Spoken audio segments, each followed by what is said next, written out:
Hello दोस्तों, welcome back to my YouTube channel and for those who are new, my name is Sarvesh Prajapati. दोस्तों, मोदी जी के तीसरी बार प्रधानमंत्री बनने के बाद पहला बजट आ चुका है। काफी हद तक यह बजट सरकार को बचाने वाला प्रतीत हो रहा है। बीजेपी इस साल 2024 के लोकसभा इलेक्शन में मेजोरिटी से 32 सीटें पीछे रह गई थी। इसलिए बीजेपी ने नीतीश कुमार की जेडीयू और चंद्रबाबू नायडू की टीडीपी के साथ मिलकर सरकार बनाई है। बिहार और आंध्र प्रदेश के लिए अब इस बजट में 74,000 करोड़ रुपयों का ऐलान हुआ है। सरकार ने न्यू टैक्स रेजिम में कुछ बदलाव किए हैं और न्यू टैक्स रेजिम सेलेक्ट करने वालों के लिए अब 7.75 लाख रुपए तक की इनकम टैक्स फ्री कर दी गई है। इसमें अब 50,000 की जगह 75,000 तक स्टैंडर्ड डिडक्शन मिलेगा। पुरानी टैक्स रेजिम चुनने पर 2.5 लाख रुपए तक की ही इनकम टैक्स फ्री हो पाएगी, लेकिन इनकम टैक्स एक्ट के सेक्शन 87A के तहत 5 लाख तक की इनकम पर टैक्स आप बचा सकते हैं। बीजेपी को लोकसभा चुनाव में 240 सीटें मिली थी, वहीं टीडीपी को 16 और जेडीयू को 12 सीटों पर जीत मिली थी। बहुमत के लिए 272 सीटों की जरूरत होती है। इस आधार पर इन पार्टियों के पावर का डिस्ट्रीब्यूशन करें तो 89% पावर बीजेपी के पास है और 5.5% जेडीयू और 5.5% टीडीपी के पास है। नीतीश कुमार को 58,900 करोड़ रुपए मिले हैं। फाइनेंस मिनिस्टर निर्मला सीतारमण ने अपने बजट भाषण में 5 बार बिहार का जिक्र किया है। बजट में नीतीश कुमार का दबाव जाहिर तौर पर दिखा है। बिहार को मिलने वाले 58,009 करोड़ कई हिस्सों में बटे हुए हैं। बिहार में कई रोड प्रोजेक्ट्स के लिए 26,000 करोड़ अलॉट किए गए हैं और पटना, पूर्णिया, बक्सर, भागलपुर को जोड़ने वाले एक्सप्रेसवे और बोध गया, राजगीर, वैशाली और दरभंगा को जोड़ने वाले एक्सप्रेसवे बनाने के लिए भी ऐलान किया गया है। वहीं बिजली के लिए बिहार के पीर 35 में 21,400 करोड़ की लागत से 2400 मेगावाट का पावर प्रोजेक्ट लगाया जाएगा। बिहार के कई इलाकों में बाढ़ की एक बड़ी दिक्कत है और उसी से निपटने और राहत के लिए 11,500 करोड़ बिहार को दिए जाएंगे। वहीं अगर बात कल्चरल और रिलीजियस डेवलपमेंट की जाए तो बिहार के महाबोधि मंदिर और विष्णुपद मंदिर को काशी विश्वनाथ मंदिर कॉरिडोर की तर्ज पर डेवलप किया जाएगा। इसके साथ ही हिंदू, जैन और बौद्ध लोगों के तीर्थ स्थल माने जाने वाले राजगीर को भी ग्लोबल टूरिज्म डेस्टिनेशन के तौर पर डेवलप किया जाएगा और नालंदा विश्वविद्यालय को टूरिज्म सेंटर की तरह डेवलप किया जाएगा। इसके अलावा बिहार को एक बार फिर से नए मेडिकल कॉलेजेस और एयरपोर्ट्स बनाने के वादे भी दिए गए हैं। स्पोर्ट्स इंफ्रास्ट्रक्चर को डेवलप किया जाएगा और गंगा नदी पर 2 नए पुल बनाए जाएंगे जिनसे उम्मीद की जाएगी कि वो ना गिरे। तो चंद्रबाबू नायडू के आंध्र प्रदेश को 15,000 करोड़ देने का ऐलान कर दिया गया है। Our government has made concerted efforts to fulfill the commitments in Andhra Pradesh Reorganization Act. In the current financial year, 15,000 crore rupees.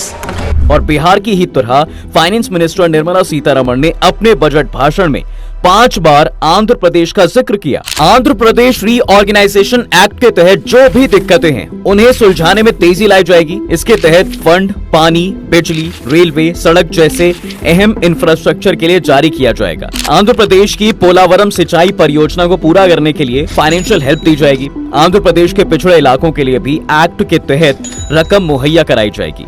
अब राजनीति के बाद सबसे पहले बात करते हैं अपनी सेहत की, जिस पर सरकार कुछ खास ध्यान दे नहीं रही है और ऐसा मैं नहीं बल्कि आंकड़े कह रहे हैं। बजट भाषण में खुद फाइनेंस मिनिस्टर निर्मला सीतारमण ने डेवलप्ड इंडिया के लिए 9 प्रायोरिटीज की अनाउंसमेंट की, लेकिन हेल्थ को इनमें जगह ही नहीं मिली। हालांकि सरकार ने कैंसर की 3 अहम दवाओं पर कस्टम ड्यूटी 0 कर दी है। अब इन दवाओं के इंपोर्ट पर किसी तरह का टैक्स नहीं लगेगा। इसकी वजह से कैंसर का इलाज सस्ता होगा। इसके अलावा फाइनेंस मिनिस्टर ने नए मेडिकल कॉलेज और हॉस्पिटल खोलने की भी बात कही है। वैसे इस बजट से आयुष्मान भारत स्कीम में बड़ी राहत की उम्मीद की जा रही थी, लेकिन ऐसी कोई बड़ी घोषणा नहीं हुई।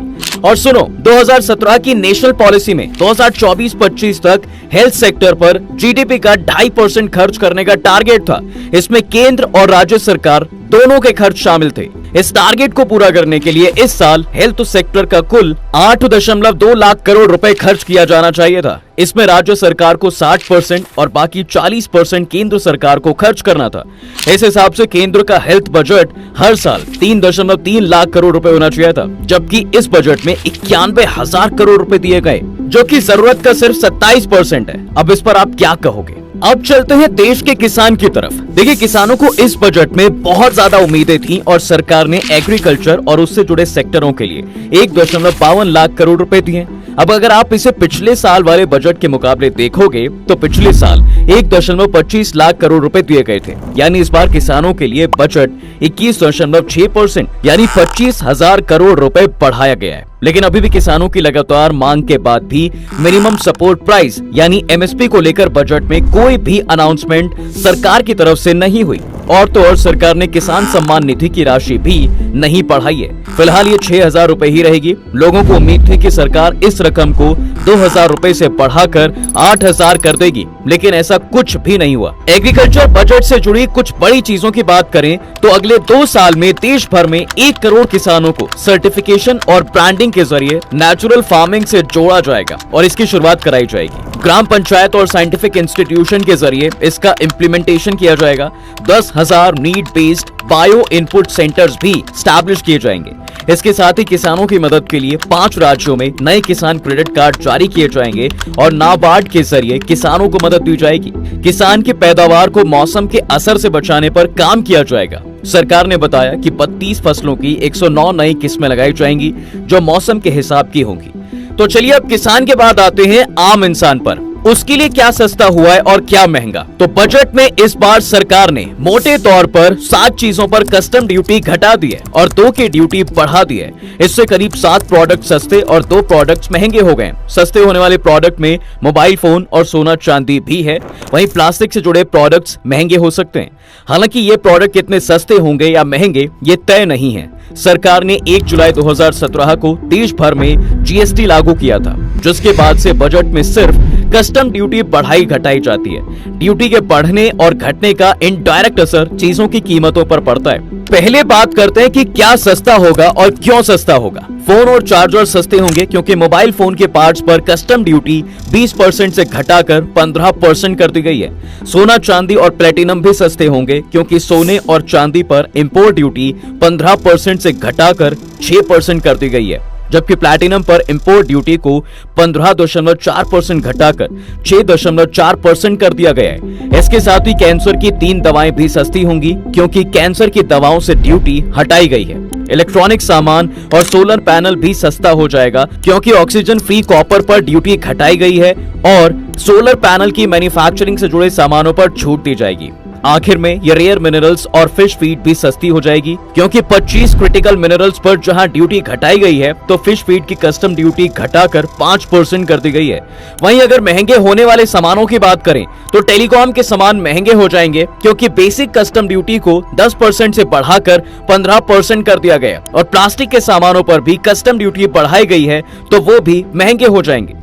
आम आदमी के लिए इस बजट में वैसे थोड़ी वो चीज भी दी गई है जिसके बारे में बात करते हुए उसे रेवड़ी कहा जाता है, वो भी इस बजट में। दरअसल पीएम सूर्योदय योजना के तहत 1 करोड़ से ज्यादा घरों में 300 यूनिट सोलर बिजली फ्री दी जाएगी। अंतरिम बजट में इसकी अनाउंसमेंट हुई थी। इस बजट में बताया गया कि पैदा होने वाली सोलर एनर्जी सीधे उस घर को मिलने के बजाय पहले सप्लाई ग्रिड में जाएगी और फिर आगे का काम किया जाएगा। इसके साथ ही 1 करोड़ गरीब और मिडिल क्लास परिवारों के लिए घर बनेंगे। जी हाँ, पीएम आवास योजना शहरी 2.0 के तहत 10 लाख करोड़ रुपए के इन्वेस्ट से 1 करोड़ गरीब और मिडिल क्लास परिवारों के लिए घर बनाए जाएंगे। सरकार पब्लिक प्राइवेट पार्टनरशिप मॉडल के जरिए इंडस्ट्रियल वर्कर्स के लिए डॉर्मेट्री स्टाइल के किराए के घर डेवलप करेगी। आखिर में मिडिल क्लास के लिए इस बजट में और जो चीज दी गई है वो है स्टूडेंट्स को हायर एजुकेशन के लिए देश भर के इंस्टीट्यूट में एडमिशन के लिए 10 लाख रुपए तक का लोन दिया जाएगा। इसके लिए हर साल 1 लाख स्टूडेंट को ई वाउचर मिलेंगे। लोन के अमाउंट पर 3% इंटरेस्ट सरकार देगी। अब आते हैं नौकरी करने वाले एम्प्लॉय और नौकरी देने वाले एम्प्लॉयर्स के लिए क्या है। तो दोस्त 3 स्कीम इस बजट में मिली हैं। पहली बार जॉब करने वालों के लिए स्कीम EPFO में पहली बार रजिस्टर होने वाले एम्प्लॉयज को 1 महीने की सैलरी के बराबर अमाउंट जो कि 15,000 रुपए से ज्यादा नहीं होगा वो 3 किस्तों में ट्रांसफर होगा। इससे 2 करोड़ 10 लाख युवाओं को फायदा मिलने के चांसेस हैं। मैन्युफैक्चरिंग में जॉब क्रिएशन के लिए स्कीम बी, एम्प्लॉयर्स के पहले 4 साल में एम्प्लॉय और एम्प्लॉयर दोनों को उनके EPFO कंट्रीब्यूशन के मुताबिक इंसेंटिव मिलेगा। इस स्कीम से 30 लाख युवाओं को फायदा मिलने के चांसेस हैं। एम्प्लॉयर्स के लिए स्कीम सी, सरकार हर एक एडिशनल एम्प्लॉय के लिए EPFO योगदान के लिए एम्प्लॉयर्स को 2 साल तक हर महीने 3,000 रुपए तक का रिम्बर्समेंट करेगी और इस स्कीम से 50 लाख लोगों को एडिशनल एम्प्लॉयमेंट मिलने की उम्मीद है। यूथ की बात की जाए तो सरकार उनके लिए भी एक इंटर्नशिप प्रोग्राम लेकर आई है इस बजट में। देखिए, सरकार 500 टॉप कंपनियों में 1 करोड़ युवाओं को इंटर्नशिप के मौके देने के लिए एक प्लान शुरू करेगी, जिसमें हर महीने 5,000 रुपए इंटर्नशिप अलायंस और 6,000 रुपए की लमसम हेल्प दी जाएगी। अब बात अगर छोटे बिजनेसमैन की जाए तो उनके लिए मुद्रा लोन की लिमिट 2 गुनी हुई है। मुद्रा लोन की लिमिट को बढ़ाकर 2 गुना कर दिया गया है। पहले इस स्कीम के तहत एमएसएमई के लिए 10 लाख रुपए तक का लोन मुहैया कराया जा रहा था, जो अब 20 लाख रुपए कर दिया गया है। पीएम मुद्रा योजना में 3 कैटेगरी हैं: शिशु लोन, किशोर लोन और तरुण लोन। शिशु लोन के तहत 50,000 रुपए, किशोर में 5 लाख तक और तरुण के तहत 10 लाख रुपए तक का लोन दिया जाता था। अब इसे बढ़ाकर 20 लाख कर दिया गया। साथ ही पब्लिक प्राइवेट पार्टनरशिप मोड में ई कॉमर्स मोड से एक्सपोर्ट को बढ़ावा देने के लिए हब बनाए जाएंगे। इससे एक छत के नीचे ट्रेड और एक्सपोर्ट रिलेटेड सर्विसेज की फैसिलिटी मिलेगी और एमएसएमईज इंटरनेशनल मार्केट में भी अपने प्रोडक्ट बेच सकेंगे।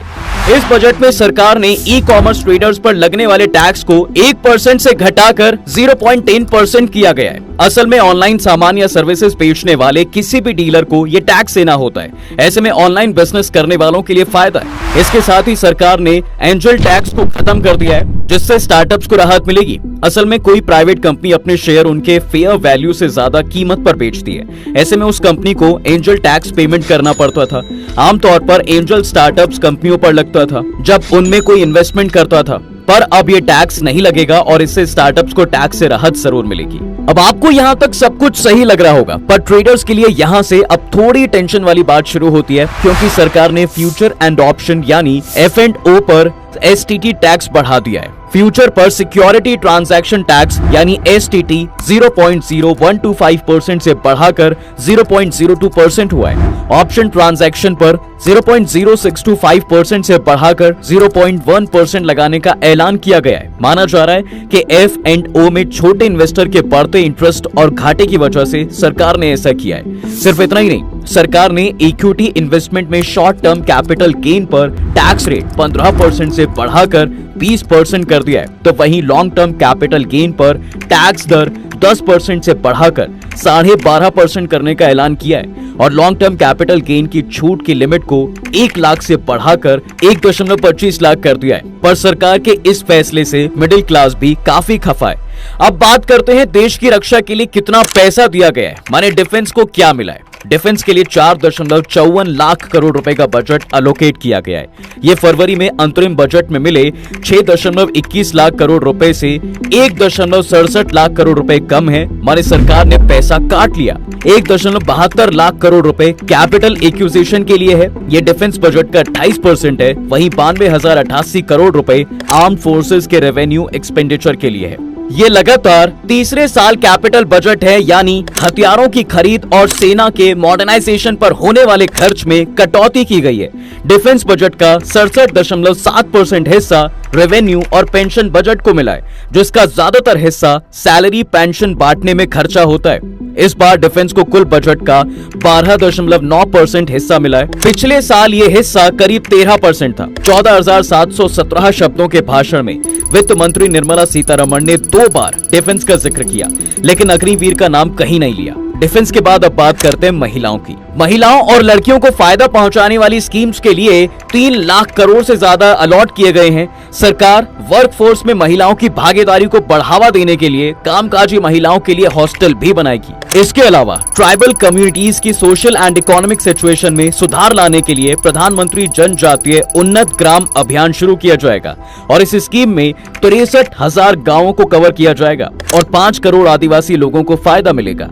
वैसे आप इस बजट को 10 में से कितना नंबर देंगे, मुझे कमेंट करके जरूर बताइए। वीडियो अगर पसंद आई है तो इसे लाइक और शेयर जरूर करें।